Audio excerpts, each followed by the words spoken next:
What's this gland here we see in the neck right in this area? Thyroid gland. Thyroid gland. Okay, but I'm glad you said that, though. People sometimes get thymus and thyroid confused. Remember, your thymus is found down here in your thoracic region. And in humans, our thymus is like a big wad of fat. It's very indistinguishable.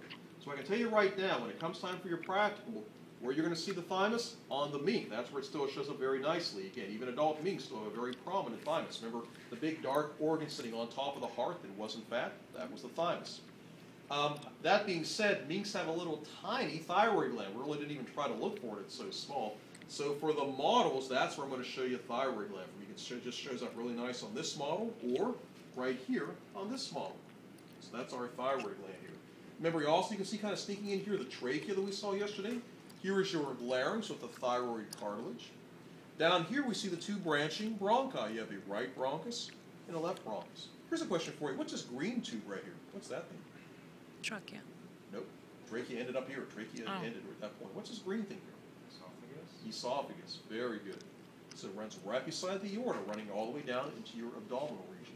So in case you're wondering, what's this green blood vessel? Not a blood vessel at all. That's the esophagus there. Something else, and we won't talk about this. See all these gray fibers on top of that? Those are branches of the vagus nerve. The vagus nerve also runs right with the esophagus. But again, that's nothing that's not going to be on the list. All right. And what is that right next to the esophagus? The big red thing is the descending aorta, or you call it the thoracic aorta. Okay. So you're going back now, get your minks out, look at these same structures in the minks.